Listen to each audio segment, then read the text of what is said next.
जी आप बिल्कुल फिक्र मत करिए। अब तो असद और जोया इस घर से जा चुके हैं और जहां तक दिलशाद की बात है वो भी ज्यादा दिन तक यहाँ टिक नहीं पाएगी।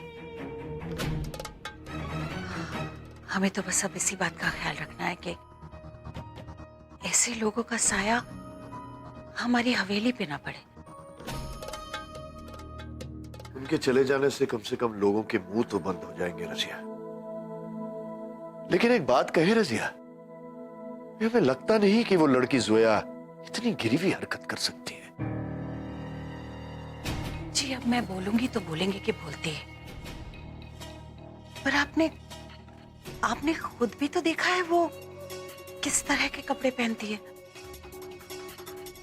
उन कपड़ों की हम तस्दीक नहीं करते हैं, लेकिन हमें लगता नहीं है कि वो ऐसी लड़की है कि इस तरह की तस्वीरें खिंचवाए। जी मासूम मासूम चेहरों के पीछे ही काली करतूतें छुपी होती हैं। और मैंने आपसे कहा ना कि मैंने खुद उन्हें कल रात को एक साथ देखा है,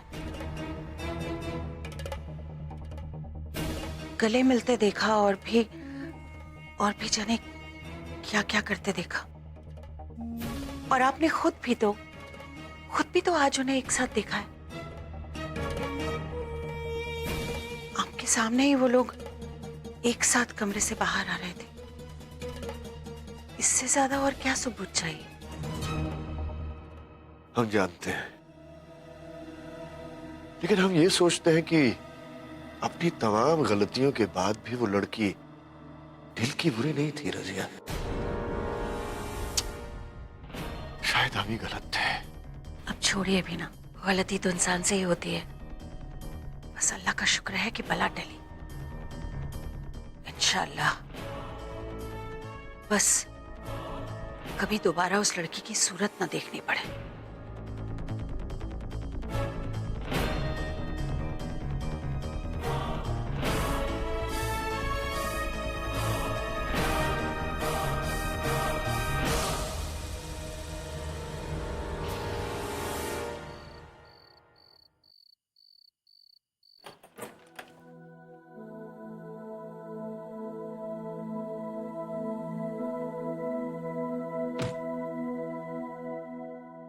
डिनर ऑर्डर करो।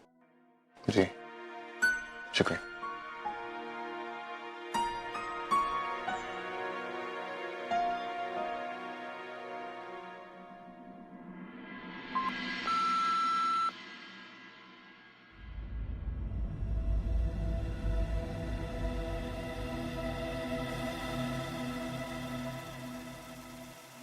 असद, अब तक तुम न्यूयॉर्क के लिए निकल गए होंगे। मैं तुम्हें रोकना चाहता था क्योंकि तुम्हें दिलशाद से अलग करने का गम मुझसे बर्दाश्त नहीं होगा। पता नहीं तुमने कभी ये मैसेज मिलेगा भी या नहीं, मगर मैं तुम्हें बस इतना बता देना चाहता था कि ये बात सही है। मैं जीते जी तुम्हारे लिए कुछ ना कर सका, लेकिन शायद मौत में तुम्हारे लिए कुछ करके अपने एहसास जुर्म को कुछ कम कर पाऊं।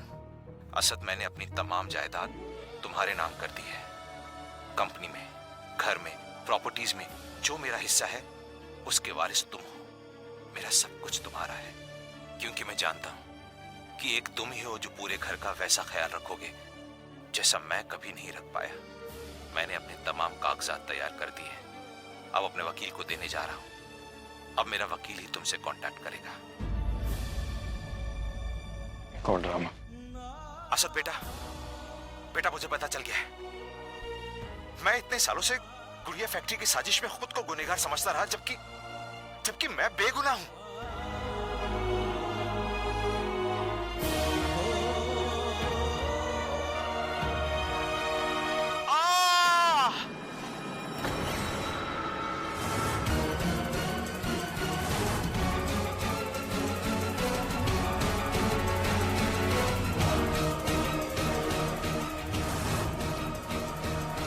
तुमसे ही दिन होता है, सुरमई शाम आती है, तुमसे ही हो। आसिफ, पता है मेरा तो ये उसूल है कि जब भी फ्री हो अंताक्षरी खेलो। पता है मेरे घर पे ना अम्मी और भाईजान बहुत अच्छे सिंगर्स हैं, तो हम हमेशा अंताक्षरी खेलते रहते थे। बाजी बातों बातों में ये मत भूलिए कि टाइम जा रहा है। टिक टिक 1, अरे रुको, टिक टिक 2, टिक टिक 3। हमें और जीने की चाहत ना होती अगर तुम ना होते, अगर तुम ना होते। तो से गाओ। तो टिक टिक 1, गाओ ना। क्या गाऊं? टिक टिक 2, बस बस बस, प्लीज प्लीज स्टॉप। टिक टिक 3, 3, टिक टिक 4, 4, टिक टिक 5, तू जहां जहां रहेगा मेरा साया साथ होगा। आ से गाइए। आ से। तुम ही गाओ ना, माशाल्लाह बहुत अच्छा गाती हो। ओह, स्पेशल फरमाइश है। अब तो गाना ही पड़ेगा। गाओ जी। अरे गाओ।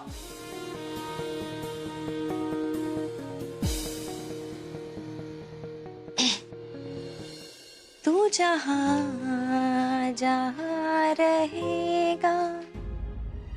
अरे अरे लाइट क्यों गई? बाजी मैं कैंडल्स लेकर आती हूँ। माचिस लेके आता हूँ भाईजान। इमरान संभाल के। इमरान, उस राइट में वो ड्रॉर है ना, वहाँ है। संभल के देख, जाइएगा। देख, आराम से। क्या हुआ? निखत, या अल्लाह! निखत, निखत क्या हो गया? कहाँ चोट लगी? निखत, पता नहीं। निखत दिखाओ। Are you fine? शायद चोट लग गई। तुम्हें चोट कैसी लगी? पिलर लग गया होगा। तुम ठीक हो ना निखत? निखत चलो अंदर कमरे में चलते। अच्छा जाओ। अच्छा अच्छा ठीक हो जाएगा। संभाल के भाईजान।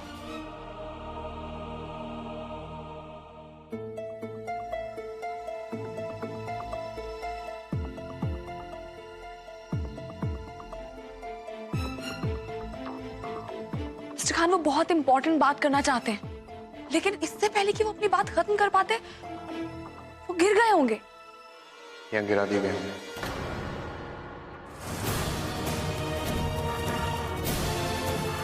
मतलब आपको लगता है कि I mean, कोई ऐसा क्यों करेगा? उस घर के लोग मुझसे बहुत नफरत करते हैं और जब उन्हें यह पता चला कि सब कुछ मेरे नाम कर दिया गया, I'm sure ये हमला उसी की वजह से हुआ। मिस्टर खान ऐसा भी तो हो सकता है कि उन पे अटैक इस वजह से हुआ क्योंकि उन्हें वो गुड़िया फैक्ट्री के बारे में कुछ पता चल गया था। हाँ, क्योंकि जैसे ही उन्हें पता चला कि वो बेकसूर, उन्होंने वापस फोन किया और बात खत्म होने से पहले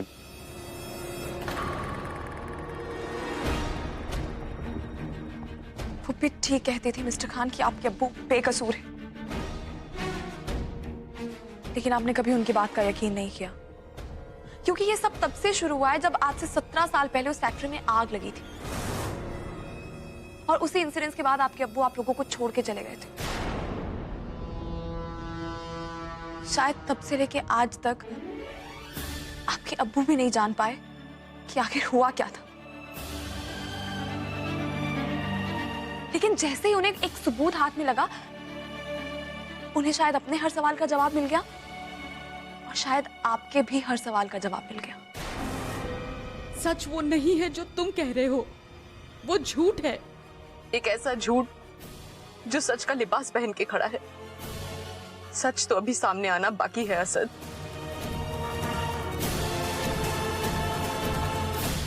क्या सोच रहे हैं मिस्टर खान? उस घर में बहुत बड़ा राज छुपा है सौरभ की। डोंट यू थिंक हमें उस पर से पर्दा उठाना चाहिए?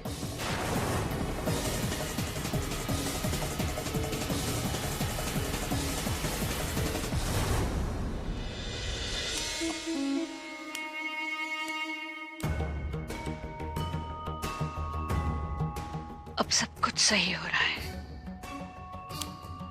असद और जोया इस घर से जा चुके हैं। दिलशाद रह गई है, लेकिन वो भी कब तक टिकेगी यहाँ? जल्द से जल्द उसे भी इस घर से धक्के मार मार के निकलवा दूंगी। रजिया आज तक कोई बाजी नहीं हारी है और अब भी नहीं हारूंगी। और वो कमबख्त बेगैरत जो मुझे फोन कर करके धमकियां देता रहता था, उसने भी फोन करना बंद कर दिया। ऐसे ही किसी की शरारत रही होगी, फिर उसे भी लगा होगा कि रजिया बी को डराना इतना आसान काम नहीं है।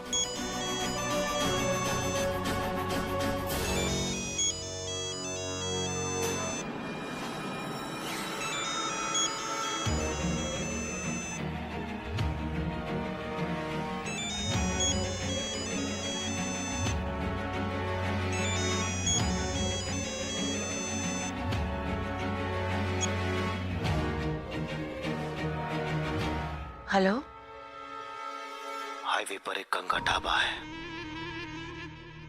वहां से सीधा एक कच्चा रास्ता जंगल की तरफ बढ़ता है। उस जंगल के बाहर गाड़ी पार्क करके। ये क्या कह रहे हो तुम? बीच में मत बोलो रजिया, सिर्फ सुनो। उस जंगल के बाहर गाड़ी पार्क करके पैदल अंदर की तरफ आना। वहां एक बड़ी सी चट्टान है जहां से जंगल शुरू होता है। मैं तुम्हें वहीं मिलूंगा। अभी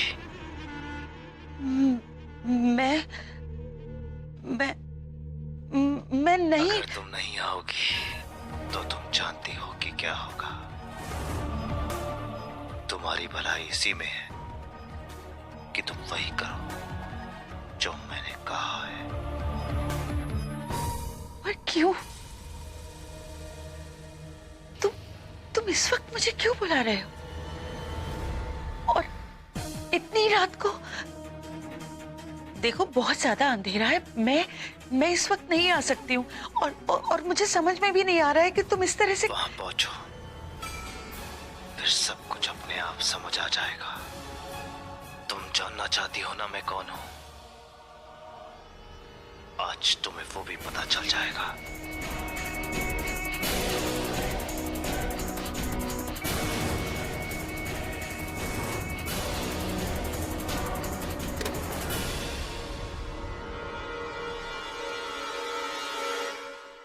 निखत, अभी दर्द हो रहा है?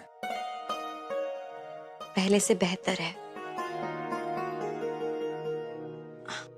फरहान, आप रहने दीजिए ना, आप थक जाएंगे। It's okay. मैं भी ठीक हूँ फरहान। निखत, मैंने कहा ना, खामोशी से लेटी रहो। मैं बिल्कुल ठीक हूँ फरहान। निखत, इट्स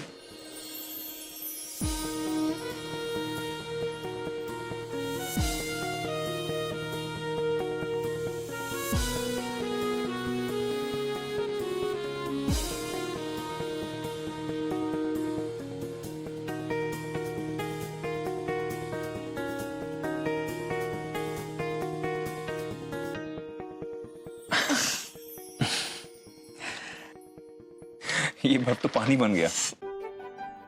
लाइए, मैं आइस लेकर आती हूँ। अरे, ऐसी दौड़ भाग में चोट की इंसल्ट मत करो। तुम आराम करो, मैं लेकर आता हूँ। फरहान, चोट सर पे लगी है, पैरों में नहीं। मैं आइस लेकर आती हूँ। Excuse me. अब या श्योर।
मैं कौन हूं ये तो मैं बाद में बताऊंगा रजिया। पहले तो मेरे सवालों का जवाब दो। गुड़िया फैक्ट्री याद है? 17 बरस पहले।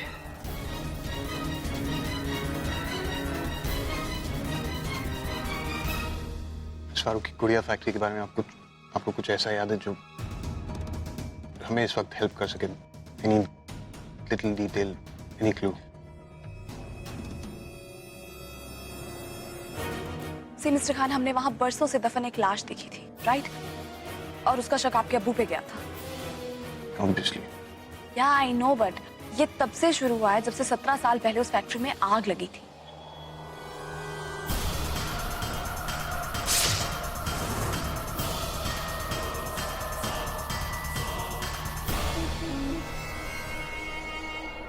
देखो, मैं सच कह रही हूँ कि मैंने कुछ नहीं कहा, मैंने कुछ नहीं किया।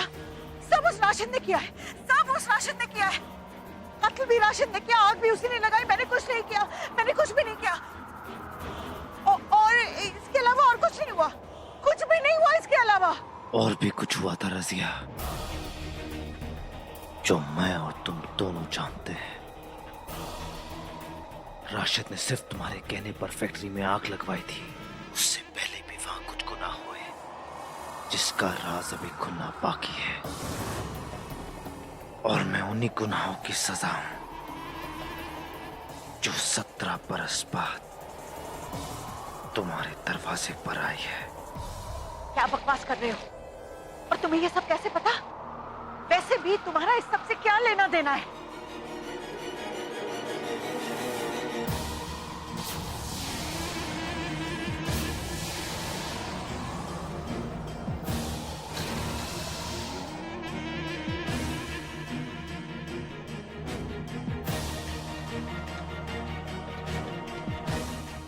जब तुम अपनी आखिरी सांस लोगी रजिया, तब मैं तुम्हें बताऊंगा कि मेरा इससे क्या ताल्लुक है।